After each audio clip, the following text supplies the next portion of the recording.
Keefe D gets emotional in a jailhouse interview, and Reggie Wright Jr.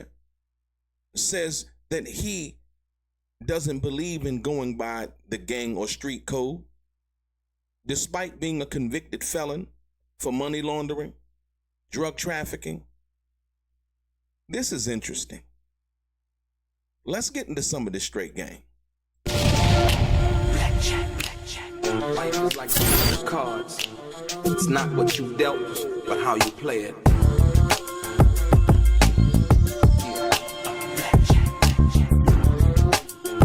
Play each situation correctly. I remember they used to laugh at a brother.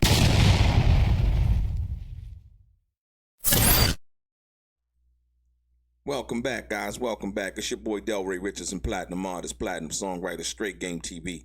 Thank you for tuning in. I appreciate your time. Do me a favor. Click on what appears to be that little bell notification. And like I always say, if this is your first time watching Straight Game TV, do me a favor. Subscribe to the channel and hit that little bell notification right below this video. I'm going to get right into it. Ladies and gentlemen, the extended version of the Keefe D jailhouse interview, there was a part where Keefe D got emotional.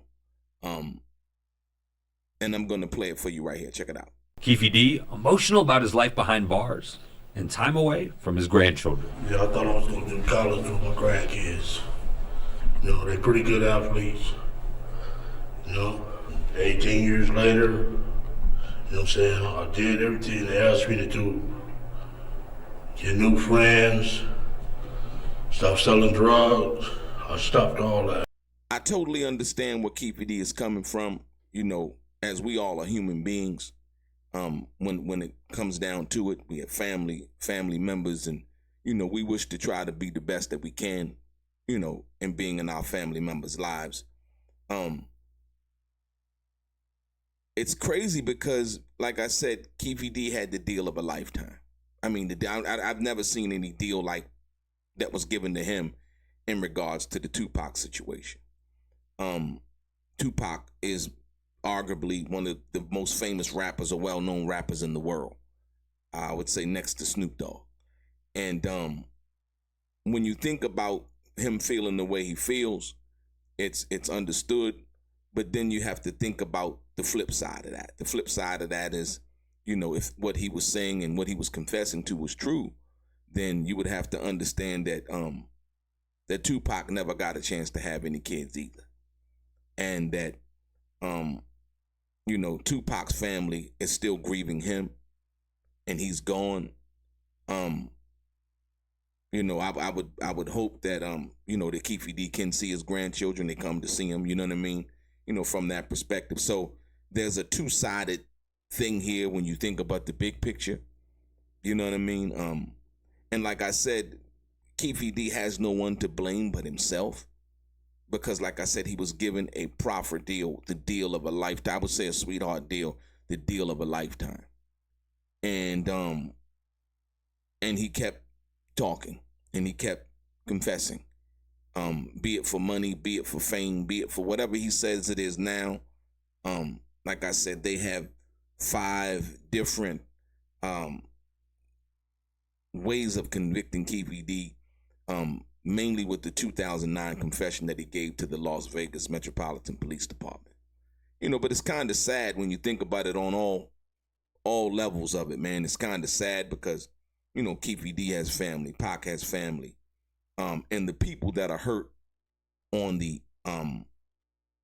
inside of what that is and what that means. Like I said, you know, you got Setcha, you got Tupac's nieces and nephews, and his family member, his father, Billy Garland, who are all missing him. You know what I mean? And they'll never be able to see him again. You know what I mean? And then you have Keefe D on the other side. He has a family, you know. And like I'm saying, I'm sure that they miss him, but they can go see him. At least they have that opportunity. So when you think about the bigger picture in regards to this situation, it's kind of sad all the way around. The other aspect of this is that Reggie the Rat Wright Jr.,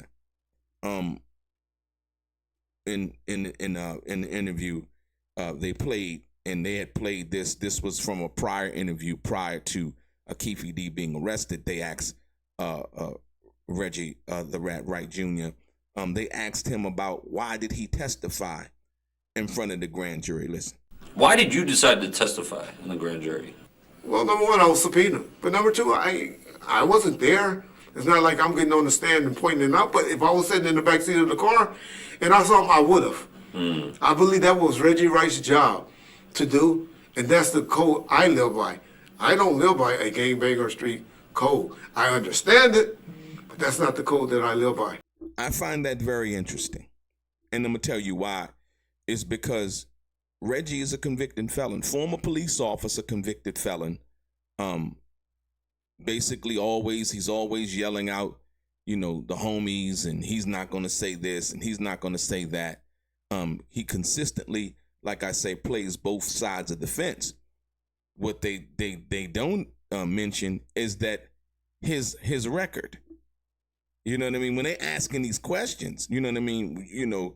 For the people who don't know or may not know, like, hey, this guy's been convicted of money laundering. This guy has been convicted of drug trafficking, interstate drug trafficking, right? And being in cahoots with guys who are really who they say they are, in which these guys on the other side got a whole bunch of time, but Reggie somehow,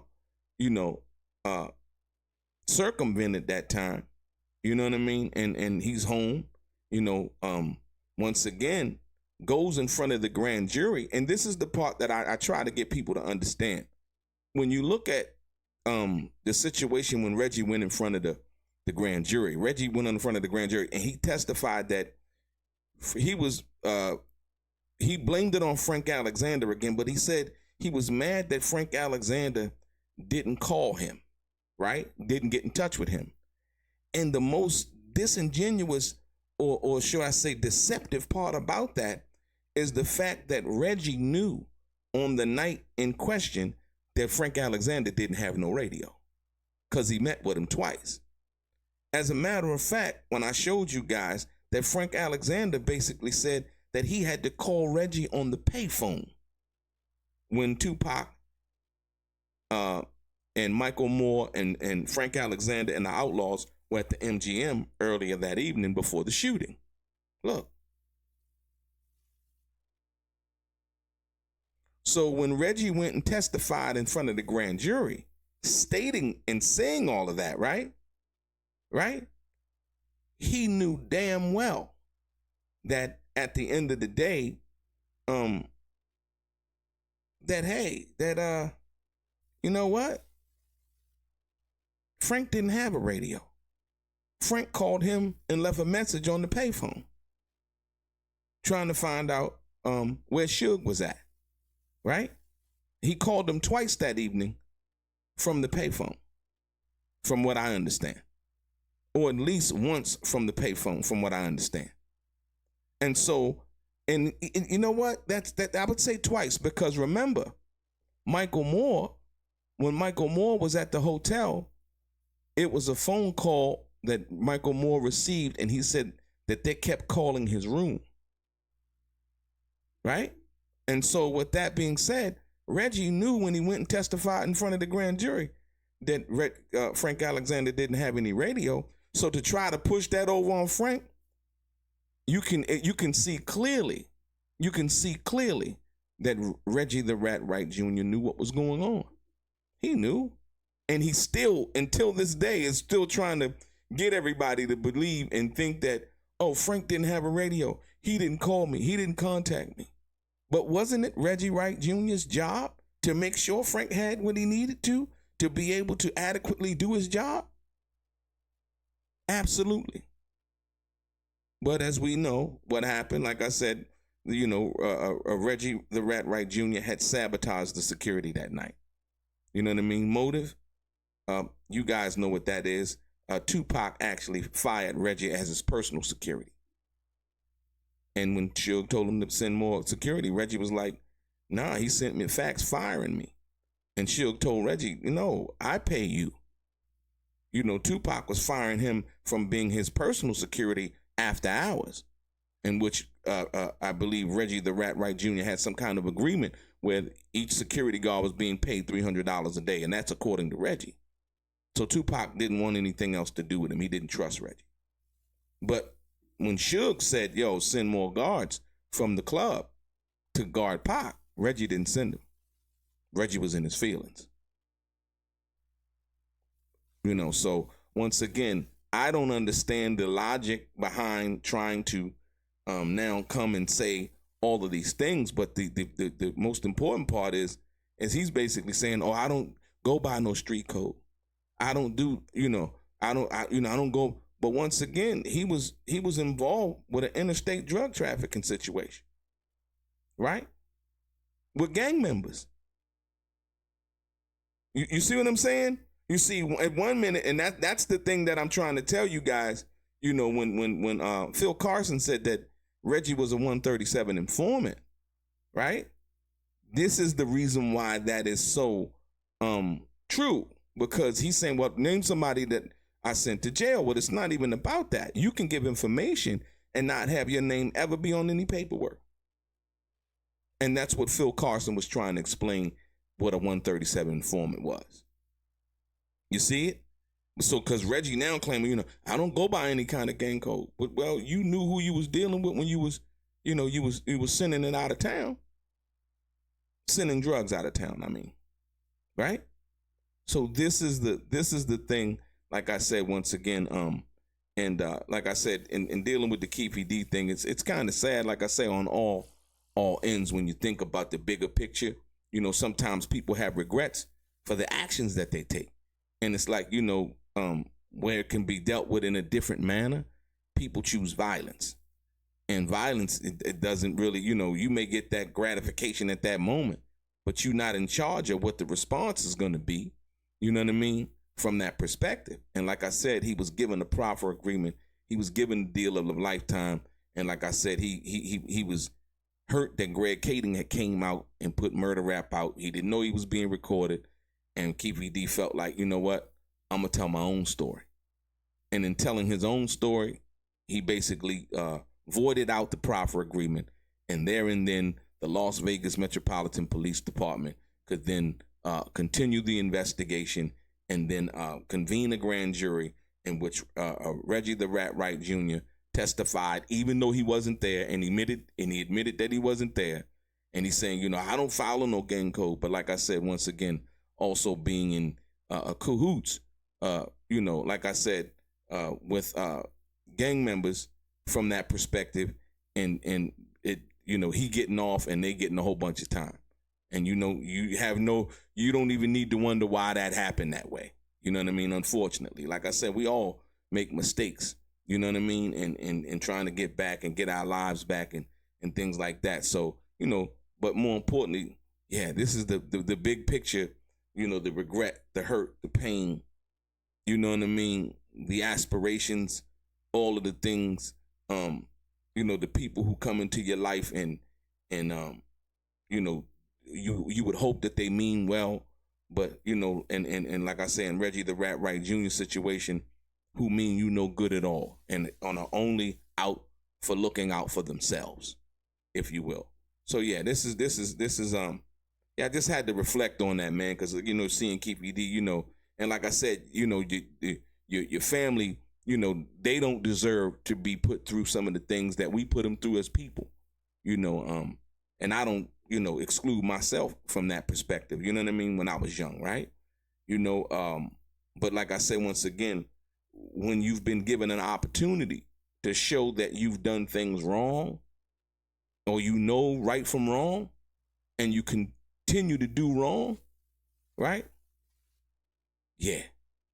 First time, shame on me.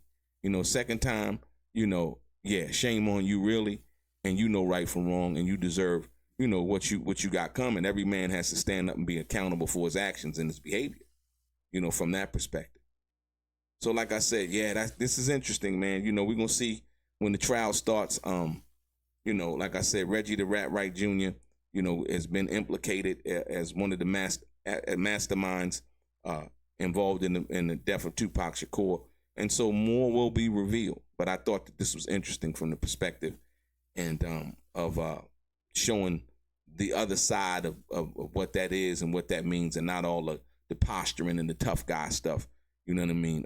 Keefe D shedding a tear for his grandchildren, as well as getting a glimpse into the thinking of Reggie the Rat Wright Jr. and how he switches like a chameleon from one side. You know, one minute he's, you know, this extraterrestrial tough guy, and then in the next side it's like, you know what, you know, I'm still Officer Do Good. You know what I mean? And all of the other hypocrisies that involve who Reggie the Rat Wright Jr. is. Ladies and gentlemen, thank you for watching. I appreciate you. Your boy DELRAY, straight gang.